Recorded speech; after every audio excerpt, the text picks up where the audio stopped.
Chief Minister K.C.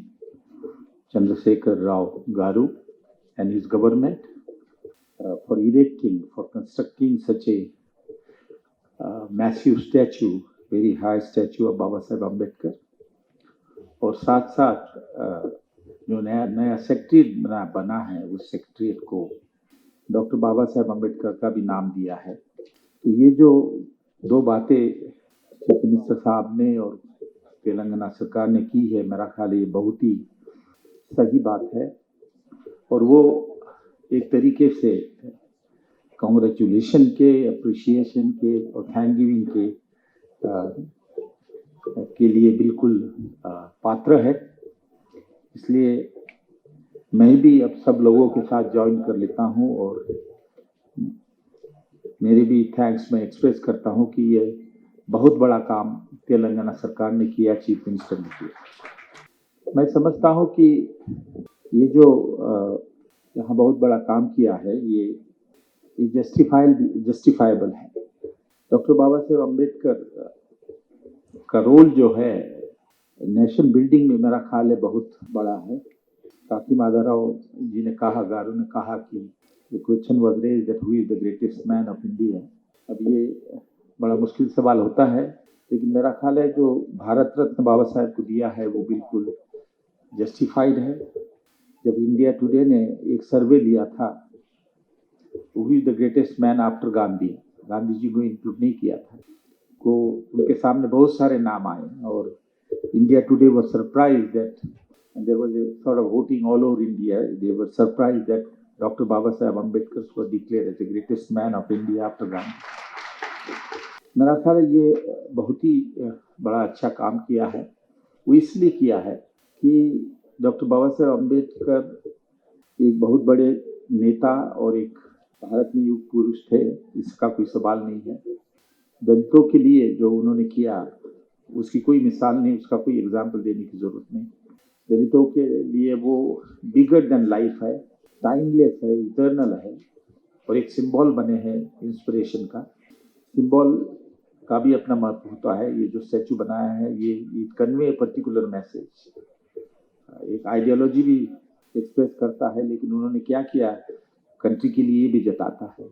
That remain a continuous source of information for people. लेकिन मुझे ये लगता है कि डॉक्टर बाबा साहेब अम्बेडकर का रोल जो है वो नेशन बिल्डिंग में जो है वो बहुत इम्पोर्टेंट है, जिसका जिक्र उतना नहीं होता जितना होना चाहिए। डॉक्टर बाबा साहेब अम्बेडकर को दलितों का नेता, दलितों का उत्थान करने वाला एक व्यक्ति, maker of the Indian constitution और ज़्यादा और एक दो उनके जो कंट्रीब्यूशन है वो उसका जिक्र होता है। लेकिन नेशन बिल्डिंग में जो उनका रोल है उसके पहलू जो है वो बाहर नहीं आते। इसलिए भी नहीं आते कि अभ्यास नहीं होता, स्टडी नहीं होती, लोग पढ़ते नहीं उनके कंट्रीब्यूशन को। इसलिए मैं आपके सामने जो थोड़ा समय है उस आपके सामने ये कुछ फैक्ट्स रखूंगा कि डॉक्टर बाबा साहेब अम्बेडकर का रोल जो है नेशन बिल्डिंग में इतना ज़्यादा है कि विदाउट एनी प्रेजुडिस मेरा ख्याल है मैं ये कहने की हिम्मत करूंगा कि ऐसा आदमी मिलना मुश्किल है। जितने मल्टीपल स्पीयर में इंडिया के जितने मल्टीपल स्पीयर में उन्होंने योगदान किया है, उससे पता चलता है कि वो कितने नेशनलिस्ट थे। उनका दिल भारत को मजबूत बनाने में कितना था, इससे आपको पता चल जाएगा।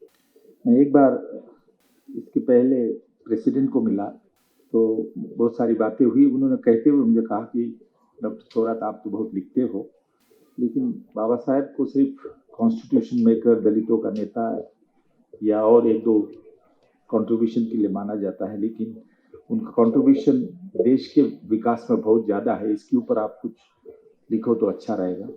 मैंने बात उनकी सीरियस ली और उसके बाद जितना हो सके उतना मैंने बाबा साहेब के कंट्रीब्यूशन को मल्टीपल स्पीयर समझने की कोशिश की। बहुत ही संक्षिप्त में मैं आपको बताना चाहूँगा कि कितना रोल उनका है। Doctor Baba Saheb Ambedkar political scene पे 1919 में आए।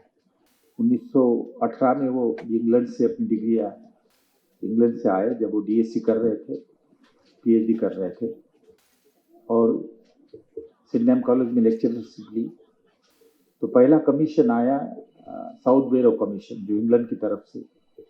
ये एक प्रथा थी ब्रिटिश की, उन्होंने एग्री किया था ब्रिटिश ने कि हर 10 साल बाद वो जो ब्रिटिश इंडिया एक्ट है उसमें कुछ चेंजेस लाएंगे और उसके लिए वो ओपिनियन लेंगे लोगों का।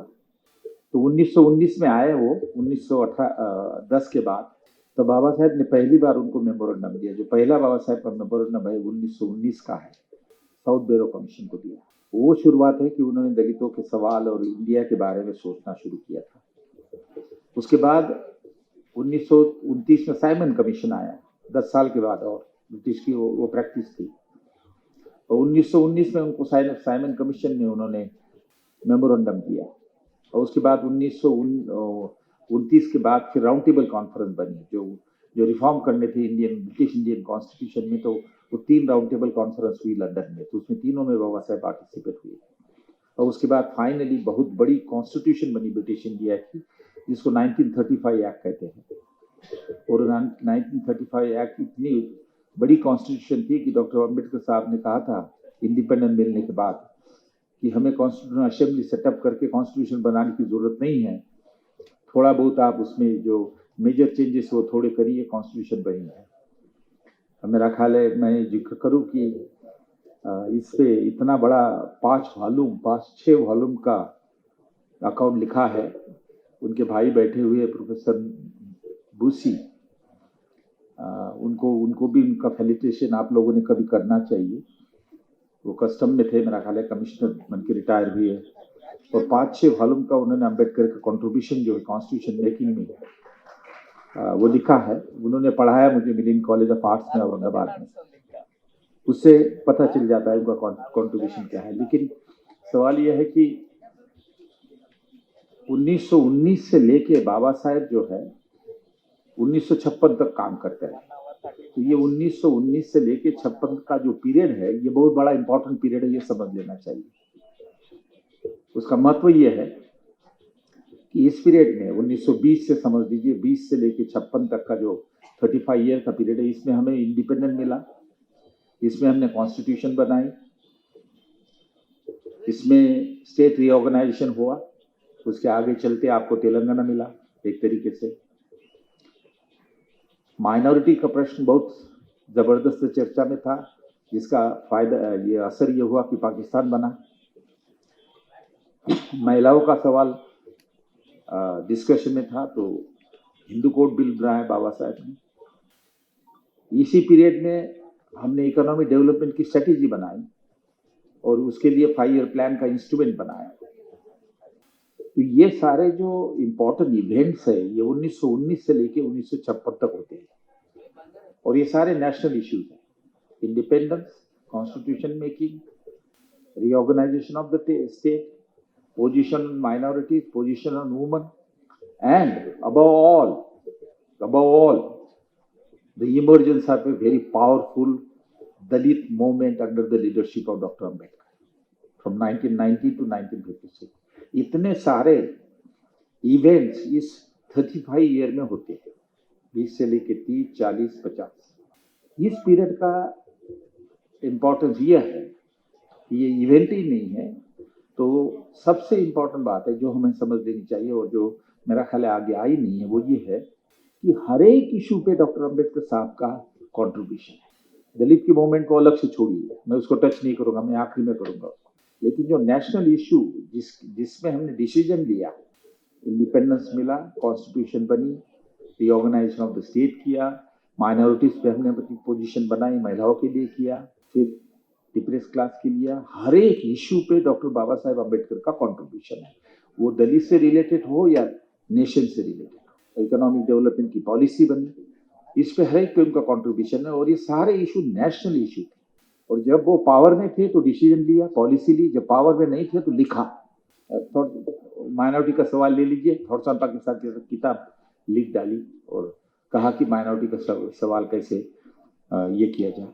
इन 5-6 इश्यू पे मैं आपके सामने बड़ा ब्रीफ ही बताऊंगा कि बाबा साहेब अम्बेडकर का कंट्रीब्यूशन क्या है और वो कैसे राष्ट्रीय पुरुष होने की वजह से ये जो सम्मान तेलंगाना ने दिया, मैं चीफ मिनिस्टर साहब को कहूँ कि ये बिल्कुल जस्टिफाइबल है और ये बिल्कुल सही है, आपने अच्छा काम किया। आप इंडिपेंडेंस का इश्यू ले लीजिए कि बाबा साहब की इंडिपेंडेंस के बारे में क्या पोजीशन थी, इसमें मुझे ज़्यादा जाना नहीं है क्योंकि समय नहीं है। जब पहले राउंड टेबल कॉन्फ्रेंस में गए बाबा साहब तो उन्होंने ओपनली डिक्लेयर किया वहाँ पे, मैं पढ़ के सुनाता हूँ क्योंकि बाबा साहब के ऊपर एलिगेशन किया जाता है, बहुत लोग हैं, सिरोही जैसी बुक है वर्शिपिंग फॉल्स गॉड, जिनकी स्कॉलरशिप बहुत इंफीरियर है। मैं पढ़ के सुनाता हूँ आपको। We feel that nobody can remove our grievances as well as we can. Prime minister बैठे हुए थे इंग्लैंड के मोस्ट राउंड टेबल कॉन्फ्रेंस में, पहली कॉन्फ्रेंस में, गांधी जी नहीं गए थे। We cannot remove them unless we get political power in our own hand. No share of this political power can evidently come to us so long as the British government remains as it is. It is only in the Swaraj constitution that we stand any chance of getting the political power into our own hands, without which we cannot bring salvation to our people. जब वो clear king के सामने, prime minister के सामने, क्योंकि king ने पहली conference round table conference की इनॉग्रेट किया, उनके सामने कहा। जब वो वापिस आए तो गांधी जी ने उनको बुलाया, तो गांधी जी ने कहा, जब बाबा साहब ने कहा कि Gandhi ji I don't have homeland, तो गांधी जी ने कहा नहीं, you have a homeland. और उन्होंने फिर एक शब्द कहा कि I know you are a nationalist of sterling quality, I know what you are said in first round table conference. तो ये तो उनकी इंडिपेंडेंट के बारे में पोजीशन थी। जो भाषण उन्होंने दिया उस वक्त, भाषण जो दिया उन्होंने उस वक्त, तो सयाजीराव गायकवाड़ वहाँ उस कॉन्फ्रेंस में थे जिन्होंने उनको स्कॉलरशिप दे के अमेरिका में भेजा था। तो इतने ही फील सो प्राउड कि मैंने जिस स्टूडेंट को भेजा वो देखिए आज कितना डिफेंड कर रहा है अपने इसको। और क्या किया उन्होंने, सयाजीराव गायकवाड़ ने क्या किया, सयाजीराव गायकवाड़ ने अपने जहाँ जिस पैलेस में रहते थे, वो इंग्लैंड में जहाँ जगह रहते, वहाँ ये डिनर किया। తెలంగాణ ప్రభుత్వానికి గౌరవ ముఖ్యమంత్రి గారికి ధన్యవాద సభ ఏర్పాటు చేయాలని నిర్ణయం తీసుకున్నటువంటి 3 ప్రధానమైనటువంటి సంస్థలైన ప్రబుద్ధ భారత్, సమతా సైనిక్ దళ్, ఆఫీసర్స్ అసోసియేషన్, వారితో పాటు అనేక మంది వ్యక్తులు, ఢిల్లీ వసంత్ లాంటి వారు, శ్యామ్ సుందర్, అందరూ ఎంతో కష్టపడి ఈ చక్కటి సమావేశాన్ని ఏర్పాటు చేసి మనందరినీ భాగస్వాములు చేసినందుకు నా తరఫున మీ తరఫున వారికి అభినందనలు తెలియజేస్తా ఉన్నాను. వేదికను అలంకరించినటువంటి అతిథులు మరియు ముఖ్య అతిథులైనటువంటి professor Sukhdev Thorat, former UGC chairman, is a great reformer in higher education in India and he has made so many useful schemes for the welfare of the student community in the country. In spite of his busy schedule, he has taken time and present here to deliver the keynote address and chief guest address. I welcome on behalf of me and on behalf of all the Telangana community to address this gathering. Thank you, sir. Telangana Rashtra ప్రభుత్వం, గౌరవ ముఖ్యమంత్రి గారు హైదరాబాద్ నగరంలో ఆకాశాన్ని ముద్దాడంత గొప్ప doctor BR Ambedkar మహావిగ్రహాన్ని ఏర్పాటు చేయటం, అదేవిధంగా తెలంగాణ రాష్ట్ర సచివాలయానికి బాబాసాహెబ్ అంబేద్కర్ పేరు పెట్టడాన్ని స్వాగతిస్తూ ఈరోజు 3 సంస్థలు అట్లాగే అంతమంది ఈ సమావేశాన్ని ఏర్పాటు చేయటం అభినందనీయం. గౌరవ ముఖ్యమంత్రి గారు, తెలంగాణ రాష్ట్ర ప్రభుత్వం గొప్ప దార్శనికతతో బుద్ధుడి విగ్రహానికి ఎదురుగా అంబేద్కర్ 125 అడుగుల విగ్రహాన్ని ఏర్పాటు చేసినందుకు గాను గౌరవ ముఖ్యమంత్రి గారికి నా తరఫున మనందరి తరఫున కృతజ్ఞతలు, అభినందనలు తెలియజేద్దాం. అలాగే దీని ప్రక్కనే తెలంగాణ పరిపాలన సౌధమైన ఈ సచివాలయం పక్కన ఈ విగ్రహం ఉండటం వల్ల తెలంగాణ సమాజానికి, భారత సమాజానికి బాబాసాహెబ్ అంబేద్కర్ యొక్క కాంట్రిబ్యూషన్, బాబాసాహెబ్ అంబేద్కర్ యొక్క ఆలోచన ఉంటుందని ఈ పరిపాలన భవనానికి, తెలంగాణ సెక్రటరేట్కి బాబాసాహెబ్ అంబేద్కర్ పేరు పెట్టడం అనేటువంటిది చాలా చాలా గొప్ప విషయం. ఈ దేశంలో ఎక్కడ కూడా ఏ సచివాలయానికి ఏ రాష్ట్ర ప్రభుత్వం కూడా బాబాసాహెబ్ అంబేద్కర్ పేరు పెట్టలేదు. భారతదేశంలో మొట్టమొదటిసారి ఒక పరిపాలనా సౌధానికి బాబాసాహెబ్ అంబేద్కర్ పేరు పెట్టినటువంటి ఘనత గౌరవ ముఖ్యమంత్రి గారిది, రాష్ట్ర ప్రభుత్వానిది. అందుకు మనందరి ప్రత్యేకమైనటువంటి కృతజ్ఞతలు, అభినందనలు. ఆ పరిపాలనా భవనానికి పేరు పెడుతూ సెప్టెంబర్ 15, 2022 జీవో కూడా ఇష్యూ చేయటం అనేటువంటిది మనందరికీ విదితం. బాబాసాహెబ్ అంబేద్కర్ విగ్రహాన్ని ఏర్పాటు చేయటం అంటే ఒక జ్ఞాన సామ్రాజ్యాన్ని ఏర్పాటు చేయటం, ఒక జ్ఞాన సామ్రాజ్యాన్ని తెలంగాణ గడ్డ మీద హైదరాబాద్ మహానగరంలో ఆకాశాన్ని ముద్దాడంత మహా విగ్రహాన్ని ఏర్పాటు చేశారు. అట్లాగే బాబాసాహెబ్ అంబేద్కర్ విగ్రహం అంటే జ్ఞానానికి, సమానత్వానికి, సౌభ్రాతత్వానికి, స్వేచ్ఛకు ప్రతిబింబంగా నిలుస్తుంది. బాబాసాహెబ్ అంబేద్కర్ అంటే భారత రాజ్యాంగం మన గుర్తుకొస్తుంది. బాబాసాహెబ్ అంబేద్కర్ ప్రజాస్వామ్య ఆకాంక్ష. అలాగే ఒక ప్రజాస్వామ్య ఆకాంక్షకు పరిపూర్ణమైన ప్రతిరూపం బాబాసాహెబ్ అంబేద్కర్. ప్రజాస్వామ్యాన్ని ఇష్టపడే మనుషులందరికీ బాబాసాహెబ్ అంబేద్కర్ స్ఫూర్తి ప్రదాత. దేశ ప్రజలను అన్ని రకాల అసమానతల నుండి విముక్తి చేసేందుకు ఏళ్ల తరబడి కష్టపడి విస్తృతమైనటువంటి అధ్యయనం చేసి అనేక ఉద్యమాలకు నాయకత్వం వహించి ఒక శాస్త్రీయమైన ప్రజాస్వామిక ప్రాపంచిక దృక్పథాన్ని అందించిన సామాజిక విప్లవకారుడు బాబాసాహెబ్ అంబేద్కర్. అంబేద్కర్ విగ్రహం ఒక చరిత్ర, ఒక సంస్కృతి విలువలతో కూడిన జ్ఞాపకాలు. వారి చూపుడు వేలు గత, వర్తమాన, భవిష్యత్ చరిత్రలకు దారిదీపం. వారి రూపం సామాజిక, సాంఘిక చరిత్రలకు ప్రతిరూపం. మనందరి ఆశయాలకు ప్రతిరూపం. మనందరి భవిష్యత్తును నిర్మించిన శిల్పరూపి బాబాసాహెబ్ అంబేద్కర్. తెలంగాణ సమాజానికి బాబాసాహెబ్ అంబేద్కర్కి విడదీయలేని సంబంధం కలిగి ఉన్నాం. ఎప్పుడు గౌరవ ముఖ్యమంత్రి గారు చెప్తా ఉంటారు, తెలంగాణ రాష్ట్ర సాధనలో బాబాసాహెబ్ అంబేద్కర్ కాంట్రిబ్యూషన్, వారు రాసిన రచనలు, రాజ్యాంగ పరిషత్తులో వారు చేసినటువంటి డిబేట్స్, రాజ్యాంగంలో ఆర్టికల్ 3ను ప్రవేశపెట్టిన తీరు తెలంగాణ సమాజానికి ఎప్పుడూ స్ఫూర్తిగా నిలవాలని కోరుకుంటారు. ఇవాళ బాబాసాహెబ్ అంబేద్కర్కే లేకుంటే తెలంగాణ సాధ్యము కాదు అనే విషయం గౌరవ ముఖ్యమంత్రి గారు పదే పదే చెప్తారు. అంతేకాకుండా తెలంగాణ సమాజానికి బాబాసాహెబ్ అంబేద్కర్ యొక్క కాంట్రిబ్యూషన్ ఎనలేని సంబంధం. వ్యక్తిగతంగా అంబేద్కర్కు, అంబేద్కర్ పెట్టినటువంటి విద్యా సంస్థలకు, అంబేద్కర్ తిరిగినటువంటి నేలకు, తెలంగాణకు చాలా చాలా సంబంధం ఉంది. ఇంత గొప్ప వ్యక్తి యొక్క మహావిగ్రహాన్ని ఏర్పాటు చేస్తున్న సందర్భంగా మనం సమావేశం కావటం కూడా ఒక చారిత్రాత్మకమైనటువంటి సందర్భం. అంతేకాకుండా దళిత సమాజంలో ఒక గుణాత్మకమైనటువంటి మార్పు రావాలని తెలంగాణలో దేశంలో ఎక్కడ లేని విధంగా రెసిడెన్షియల్ ఇన్స్టిట్యూషన్స్ను ఏర్పాటు చేసినటువంటి ఘనత కూడా బాబాసాహెబ్ గౌరవనీయులైనటువంటి ముఖ్యమంత్రి గారికి దక్కుతుంది. ఈ దేశంలో ఎక్కడ కూడా రెసిడెన్షియల్ డిగ్రీ కాలేజెస్ ఇంత పెద్దగా లేవు. 67 రెసిడెన్షియల్ డిగ్రీ కాలేజ్ ఏర్పాటు చేశారు. అందులో ప్రధానంగా మహిళల డిగ్రీ కాలేజీ ఏర్పాటు చేయడం అనేటువంటిది చాలా గొప్ప విషయం. తద్వారా ఈరోజు తెలంగాణలో గ్రాస్ ఎన్రోల్మెంట్ రేషియో భారతదేశం కంటే ఎంతో గొప్పగా ఉంది. తెలంగాణ గ్రాస్ ఎన్రోల్మెంట్ రేషియో 39.3 అయితే భారతదేశ గ్రాస్ ఎన్రోల్మెంట్ రేషియో 27.3 మాత్రమే.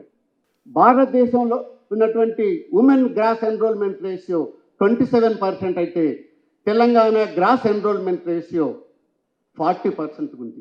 అట్లాగే దళిత ఎన్రోల్మెంట్ రేటు కూడా గణనీయ పెరిగింది. ఈరోజు ఏ విశ్వవిద్యాలయాన్ని చూసినా ఉమెన్ ఎన్రోల్మెంట్, అట్లాగే ఎస్సీ ఎస్టీ బీసీ ఎన్రోల్మెంట్ 90% చేరటం అనేటువంటిది చాలా గొప్ప ప్రతిఫలంగా నేను భావిస్తూ ఉన్నాను.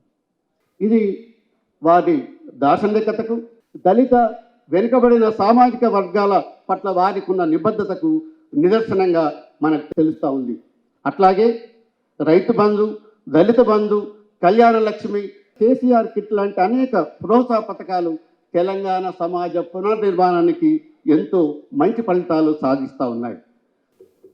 ఈ సందర్భంలో 125 అడుగుల అంబేద్కర్ విగ్రహం రావడం అనేది, ఆ విగ్రహాన్ని తెలంగాణ ప్రభుత్వం ఏర్పాటు చేయడం అనేది ఒక చరిత్రాత్మకమైన సందర్భం. ఎందుకంటే నిజమే, అంబేద్కర్ ఆర్టికల్ 3 కానీ స్టేట్ రీఆర్గనైజేషన్ కమిటీ ప్రతిపాదించిన ఒకే భాష ఒకే రాష్ట్రం కాకుండా దాన్ని క్రిటికల్గా అర్థం చేసుకొని ఒకే భాష 2 రాష్ట్రాలు కూడా ఉండొచ్చు లేదా కొన్ని రాష్ట్రాలు ఉండొచ్చు అని ప్రతిపాదన చేయకపోతే వాళ్ళ ఛత్తీస్గఢ్, జార్ఖండ్ వీటితో పాటుగా తెలంగాణ ఉనికి ఉండేది కాదు. అందువల్ల బాబాసాహెబ్ అంబేద్కర్ దేశంలో అందరికంటే మన ఆకాంక్షలు నెరవేర్చిన ఒక మహానాయకుడు. అదే సమయంలో హైదరాబాద్, మీకు తెలుసు, తెలంగాణ సందర్భంలో జరిగిన చర్చలు, వచ్చిన చర్చలు, హైదరాబాద్ రాయలసీమ కలిపి ఒక స్టేట్ లేదా హైదరాబాద్ కేంద్రపాలిత ప్రాంతం లేదా హైదరాబాద్ చుట్టూ చాలా రాజకీయాలు నడిచినాయి తెలంగాణ వస్తున్న సందర్భంలో. దీనికి కూడా ఒక పరిష్కార మార్గాన్ని, తెలంగాణ వాదులకు అప్పుడు ఒక గొప్ప అవకాశాన్ని, ఒక గొప్ప వాదనని అందించిన వాళ్ళు కూడా బాబాసాహెబ్ అంబేద్కర్. గుజరాత్, బాంబే, మహారాష్ట్రకు గుజరాత్కి మధ్యలో ముంబైకి సంబంధించి వచ్చినప్పుడు చేసిన వాదనలన్నింటినీ ఉపయోగించుకొని మనం హైదరాబాద్ని దక్కించుకున్నాం, కాపాడుకున్నాం. హైదరాబాద్ కోసం నిలబడి కలబడి గెలుచుకున్నాం. అదే హైదరాబాద్లో ఇవాళ ఆయన విగ్రహం పెట్టడం ఒక గొప్ప ప్రాసంగికత. దేశం ఎట్లున్నదో చూస్తున్నాం, దేశం ఎటుపోతున్నదో చూస్తున్నాం. ఆర్ఎస్ఎస్ తన పురాతన భావజాలాన్ని, మనుధర్మాన్ని, అంబేద్కరిజం ఏం చెప్పిందో దానికి పూర్తి విరుద్ధమైన భావనలని, నిచ్చెన మెట్ల వ్యవస్థని, మత వ్యవస్థని కాపాడడానికి ఫెరోషియస్గా, ఎండడూ లేనంత ఉధృతంగా ప్రయత్నం చేస్తున్న ఒక సందర్భాన్ని మనం చూస్తున్నాం. కేంద్రంలో ఉన్న ప్రభుత్వం చివరికి బిఏ చదివిన వాళ్ళదా చెప్పు అని అన్నందుకు 25,000 ఫైన్ వేసిన ఒక క్రిటికల్ సందర్భంలో మేము ఉన్నాం. రాజ్యాంగము చివరికి పీఠిక, రాజ్యాంగం మౌలిక సూత్రాలు ఏవైతే ప్రతిపాదించినామో, ఈ దేశానికి సంబంధించి బాబాసాహెబ్ అంబేద్కర్ ఏం చెప్పినారో, ఏం ప్రతిపాదించినారో ఆయన పేరు చెప్తూనే, ఆయన రోజు తలుస్తూనే ఆయనకు పూర్తి విరుద్ధంగా ప్రవర్తిస్తూ ఒక నియంతృత్వ రాజ్యాన్ని స్థాపించడానికి, ఏ మౌలిక విలువల మీద భారతదేశం ఆధారపడి ఉన్నదో, ఏ సౌభ్రాతృత్వం, అందరూ కలిసి బతికే ఒక భారతదేశాన్ని ఎట్లా కనగన్నదో రాజ్యాంగం, ఆ రాజ్యాంగ విలువలకి స్వేచ్ఛ, సమానత్వం, సౌభ్రాతృత్వం, అందరి పౌరులు ఒకరే అనే భావనకి తూట్లు పొడుస్తూ కేంద్ర ప్రభుత్వం వల్ల చాలా దూరం వెళ్ళింది. తిండి మీద, బట్ట మీద, కట్టుబాటు మీద, ఆచారాల మీద, సాంప్రదాయాల మీద అన్నిటికీ మించి ఒక జాతికి సంబంధించి కానీ, సంస్కృతులకు సంబంధించి కానీ వాటన్నిటి మీద జాతీయవాదాలు, అతి జాతీయవాదాలు ఎట్లాంటి దాడి చేస్తాయో అట్లాంటి దాడి భారతదేశంలో జరుగుతున్న సందర్భంలో మనం చూస్తున్నాం. అవును, మనం చక్రబంధంలో ఇరుక్కున్నాం. ఈ సందర్భం నిజంగానే బాబాసాహెబ్ అంబేద్కర్ తన చూపుడు వేలుతో ఏ జ్ఞానాన్ని అందించినాడో ఆ జ్ఞానాన్ని చూపడానికి ఇవాళ తెలంగాణ ప్రభుత్వం, కేసీఆర్ నాయకత్వం, కేసీఆర్ గారు 125 అడుగుల విగ్రహం పెట్టడాన్ని అభినందిస్తూ ఉన్నాను. చార్మినార్ లాగానే ఇది నిలబడుతుంది, చార్మినార్ లాగానే ఇది మనకు శాశ్వతంగా ఉంటుంది. బాబాసాహెబ్ అంబేద్కర్ ఈ భారతదేశానికి, కులమత సమాజం ప్రత్యేకంగా ఉన్న ఈ భారతదేశానికి అత్యంత విలువైన జ్ఞాన సంపద, తాత్వికుడు, తత్వవేత్త, ఆచరణీయుడు, అనుసరించిన వాడు. అది ఇటీవలి కాలాల్లో అందరూ గుర్తిస్తున్న ఈ సమయాలలో ఆయనంత సమున్నతంగా నిలబెట్టి ఆయన పేరిట ఒక పరిపాలనా సౌధాన్ని నిర్మిస్తున్న కేసీఆర్కి ప్రత్యేకంగా కృతజ్ఞతలు చెప్తూ సెలవు తీసుకుంటున్నాను. Thank you very much. ఈరోజు ఈ సమావేశం చాలా ముఖ్యమైనది, అవసరమైంది కూడా. మనకందరికీ పూజనీయులు, ఎంతో గౌరవంతున్న ఎస్ఆర్ శంకరన్ గారు మనల నుంచి విడిపోయిన రోజున మాధవరావు గారు ఒక రూమ్లో మంచం మీద పడుకొని ఉన్నాడు. అసలు కదా చాలా బాధతో పడుకొని ఉన్నాడు. కొంతమంది ఏమో ఆ రోజే తీసేద్దాము, అయిపోతుంది కదా, ఫ్యూనరల్ చేసేద్దామని. బట్ నేను సార్తో, రాజశేఖర్ ఉండ్రు, మేమంతా మాట్లాడుకొని సార్తో చెప్పింది ఏంటంటే, దళితులకు ఎవరైనా ఏదైనా చేస్తే దళితులు ఎన్నటికీ మర్చిపోరు అనే సందేశాన్ని మనం పంపించాలి. కాబట్టి రేపటికి మనం ఫ్యూనరల్ వాయిదా వేసి సార్ని చాలా గౌరవంగా పంపిద్దాము అని అన్న తర్వాత మాధవరావు గారు ఒప్పుకున్నారు. తెల్లవారి మీ అందరికీ తెలుసు, చాలామంది చూసే ఉంటారు, వేలాది మంది దళితులు శంకరన్ గారిని చేతులను తీసుకెళ్ళి ఆయనకు అంతిమ వీడుకోలు పలికారు. అట్లా చాలాసార్లు చాలామంది చేశారు. ముఖ్యంగా ఇది ఎందుకు చాలా ఇంపార్టెంట్ అంటే, కేసీఆర్ గారు తీసుకునే నిర్ణయము చాలా చరిత్రాత్మకమైనది, కొన్ని వందలేళ్ళు నిలబడేది. అయితే ఈ నిర్ణయం వెనుక కేవలం ఒక ముఖ్యమంత్రిగా, కేవలం ఒక రాజకీయ నాయకుడిగా కేసీఆర్ గారు ఉన్నారంటే నేను అంగీకరించాను. ఎందుకంటే కేసీఆర్ గారితో నాకున్న సంబంధం 20-22 ఏళ్ళ చాలా దగ్గరగా చూస్తున్నాను నేను. ఆయన దళితులకు సంబంధించిన విషయంలో ఎవరు అంగీకరించినా అంగీకరించకపోయినా చాలా నిండు హృదయంతో పనిచేస్తున్నాడని మాత్రం నేను అంగీకరిస్తాను. దానికి చరిత్ర ఉంది. దానికి కేవలం నేను ఊరికే చెప్పట్లేదు. 2005లో ఆయన మొట్టమొదటిసారిగా ఎమ్మెల్యేగా సిద్దిపేటలో ఎన్నికైన తర్వాత దళితులకు సంబంధించిన ఒక కార్యక్రమాన్ని చేపట్టాలి అని చెప్పి ఒక గ్రామాన్ని దత్తత తీసుకొని రామునిపట్ల అనే గ్రామంలో దళిత జ్యోతి కార్యక్రమాన్ని ఆయన ప్రారంభించాడు. ఇది 1985 సంగతి నేను చెప్పేది. అంటే దాదాపు ఒక 30 ఏళ్ళ కింద. 85లో ప్రారంభమైన ఆయన ఇది. ఆ తర్వాత ఆయన మంత్రిగా చాలాసార్లు ప్రయత్నం చేశాడు. ఆ తర్వాత 1999లో ఆయన డిప్యూటీ స్పీకర్ అయిన తర్వాత 2001లో మీకు టీఆర్ఎస్ను ప్రారంభించారు. టీఆర్ఎస్ ప్రారంభించిన సమయం నుంచి కూడా మేము అంటే అందుబాటులో ఉన్నాం, మాట్లాడుతున్నాం. కాబట్టి 2003లో గ్రీన్ పార్క్ హోటల్లో ఒక 200 మందిని పిలిచి, అందులో చాలామందిని, తారకం గారిని, కత్తి పద్మారావుని, చాలామంది దళిత నాయకులని, అంటే అప్పటికి ఉమ్మడి రాష్ట్రంలో ఉండి అందరినీ పిలిచి ఒక దళిత ఏజెండాను రూపొందించడం జరిగింది. ఏజెండా అప్పటికి తెలంగాణ వస్తుందో రాదో తెలియదు, తెలంగాణ నిర్మాణం అవుతుందో లేదో తెలియదు. కానీ తెలంగాణ వస్తే తెలంగాణలో ఉండే దళితులకి ఏ కార్యక్రమాలు చేపట్టాలి అనేది దాదాపు 2003లోనే నిర్ణయం అయింది అనే విషయాన్ని మీ ముందు నేను ఇప్పుడు తెలియజేస్తున్నాను. ఆ డ్రాఫ్ట్లో నేను కూడా భాగస్వామిని కావడం వల్ల నేను అధికారికంగా ఆ విషయాన్ని చెప్తున్నాను. ఆ తర్వాత మీకు సప్లాన్ మూమెంట్ జరిగినప్పుడు 2006లో మొదటిసారిగా సిపిఎం పార్టీ, టీఆర్ఎస్ పార్టీ రెండు మాత్రమే ప్రభుత్వం యొక్క విధానాల్ని వ్యతిరేకిస్తూ అసెంబ్లీలో రేజ్ చేసి బయటికి రావడం జరిగింది. అది ఖచ్చితంగా కేసీఆర్ గారి సూచనతోనే జరిగింది. ఆ తర్వాత మీకు సప్లాన్ మూమెంట్ జరిగినప్పుడల్లా కేసీఆర్ గారు చాలా స్పష్టంగా సప్లాన్కి సంబంధించిన విషయాల్ని ప్రజలకు తెలియజేయడానికి ఒక రోజైతే కేవలం సప్లాన్ మీదనే ప్రెస్ కాన్ఫరెన్స్ పెట్టారు. ఆ తర్వాత 2009 మూమెంట్ స్టార్ట్ అయిన తర్వాత 2012లో సప్లాన్ కోసం ఒక కమిటీ ఏర్పాటైంది. దానికి మాధవరావు గారు చైర్మన్గా ఉన్నారు. మేమంతా అందులో భాగస్వాములుగా ఉన్నాం. సెంటర్ ఫర్ దళిత్ స్టడీస్ లాంటి సంస్థలు ఉన్నాయి.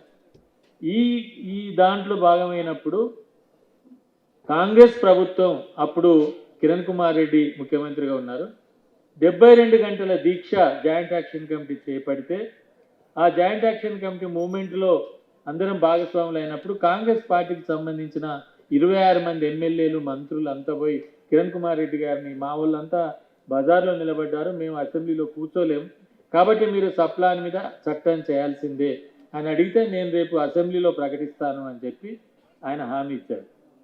కానీ తెల్లారి ఏం జరిగింది అంటే టీఆర్ఎస్ పార్టీ వాళ్ళంతా అసెంబ్లీని బహిష్కరిస్తున్నారు కాబట్టి నేను అసెంబ్లీలో ఎట్లా ప్రకటన చేయాలి.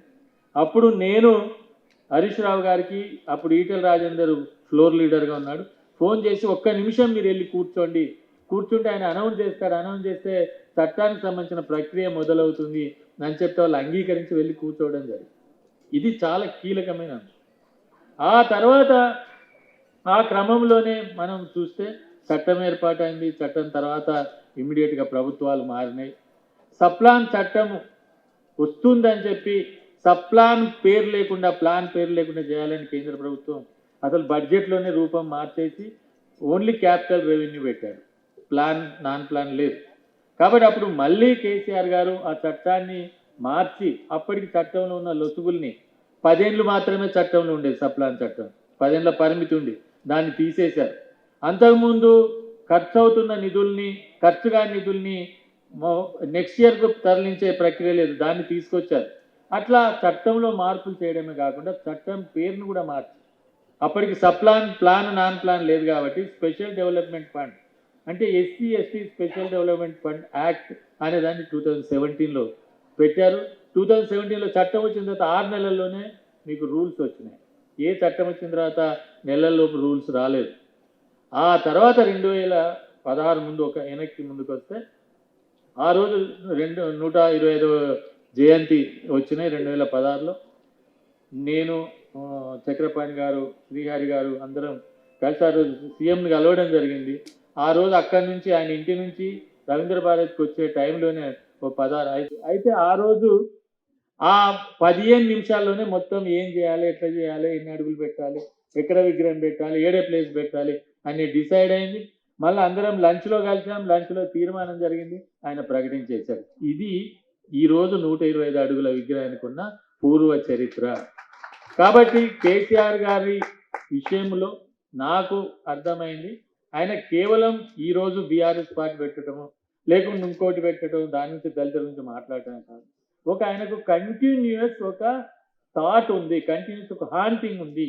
ఆయనకు ఈ దేశంలో ఏమైనా చేయాలి. ఇంకో విషయం కూడా శంకరన్ గారిని ఎందుకు గుర్తు చేశానంటే, ఈ దేశంలో పేదలు ఎవరైనా ఉన్నారంటే దానికి సర్వే చేయాల్సిన అవసరం లేదు. దళిత వాడకు పోయి, ఎస్సీల వాడకు పోయి వీళ్ళు పేదలు అని చెప్తే సరిపోతుంది, వాళ్ళ ప్రాథమిక పేదలు అని చెప్పిన మొట్టమొదటి ఆఫీసర్ ఎస్ఆర్ శంకర్. అదే విషయాన్ని కేసీఆర్ గారు అసెంబ్లీలో చెప్పాడు.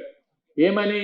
ఈరోజు అత్యంత పేదరికంలో, అణచివేతలో, వివక్షలకు గురవుతున్న ఈ వర్గానికి న్యాయం చేయడానికి ప్రభుత్వాలు కృషి చేయాల్సిన అవసరం ఉంది అని చెప్పి ఆ విధంగా ఈరోజు సెక్రటేరియట్కి పేరు పెట్టడం, అదే సమయంలో 125 అడుగుల విగ్రహం తేవడం, దాంతో పాటుగానే 2016లోనే సెంటర్ ఫర్ దళిత్ స్టడీస్ అనే ఒక సంస్థకి భూమి ఇచ్చి ఆ బిల్డింగ్ ఇప్పుడు అది కూడా పూర్తయింది. నాకు తెలిసి దీని తర్వాత అది కూడా వాళ్ళు ప్రభుత్వం ఇనాగ్రేట్ చేస్తుంది. దేశంలోనే ఏ సంస్థ కూడా ప్రభుత్వం భూమి ఇచ్చి బిల్డింగ్ కట్టించి మీరు దళితుల కోసం కృషి చేయండి, సేవ చేయండి, అధ్యయనం చేయండి, వాళ్ళ పక్షాన్ని నిలబడండి అని చెప్పిన ఏకైక ముఖ్యమంత్రి కేసీఆర్ గారు అనే విషయాన్ని మనం మర్చిపోదు. ఆ విధంగా దళిత బంధు గురించి ప్రత్యేకంగా చెప్పాల్సిన అవసరం లేదు. దళిత బంధు బీజాలు 2003లో ప్రణాళికలోనే ఉన్నాయి. 3 ఎకరాల భూమి యొక్క ఆలోచన కూడా 2003 ఎజెండాలో ఉంది. దళిత బంధు కూడా ఎంత ప్రత్యేకమైనదంటే ప్రపంచంలో నాకు తెలిసి ఇంకొక పథకం అటువంటిది లేదు. దానిలో ఉన్న సమస్యలు, లోపాలు అవన్నీ తర్వాత మాట్లాడుకోవచ్చు. పథకం గురించి మనం మాట్లాడుకోదలుచుకుంటే 10 లక్షల రూపాయలు ఇవ్వడమే కాదు, అది ఈ ఊళ్ళోనే కాదు, ఏ ఊళ్ళోనైనా వ్యాపారం చేయొచ్చు, ఏ రాష్ట్రంలోనైనా చేయొచ్చు. ఆ 10 లక్షల్లో 4 వ్యాపారాలు చేయొచ్చు. 10 లక్షలతో 10 మంది కూడా 1 కోటితో వ్యాపారం చేయొచ్చు. ఆ పైసలు తిరిగి ఇవ్వాల్సిన అవసరం లేదు. అంతేకాకుండా ప్రతి వ్యక్తి దగ్గర 20,000 రూపాయలు ఉంచుకొని దాన్ని ఒక నిధిగా తయారు చేసి ఎవరైనా వ్యాపారంలో దెబ్బతింటే వాళ్ళకి సాయం చేయడానికి కూడా ఒక నిధిని, రక్షణ నిధిని కూడా ఈ పథకంలో ఏర్పాటు చేయడం అనేది జరిగింది. ఇప్పటికే హుజరాబాద్లో ఒకరి షాప్ కాలిపోతే 5 లక్షల రూపాయలు రీప్లేస్ చేసి మళ్ళీ దాన్ని పునరుద్ధరించడం అనేది మనం కళ్ళ ముందు చూస్తున్నాం. కాబట్టి ఈ విషయాలన్నీ మీరు పత్రికల్లో చదువుతున్నారు, దాన్ని ప్రత్యేకంగా చెప్పాల్సిన అవసరం లేదు. నేను సమయం ఎక్కువ తీసుకోదలుచుకోలేదు. ఈ విధంగా మరొకసారి నా తరపున, సిడిఎస్ తరపున, తెలంగాణ దళిత జాతి తరపున, అంతేకాకుండా తెలంగాణ ప్రజల తరపున ముఖ్యమంత్రి గారికి ధన్యవాదాలు, అభినందనలు తెలియజేసి ముగిస్తున్నాను. జై భీమ్, జై తెలంగాణ.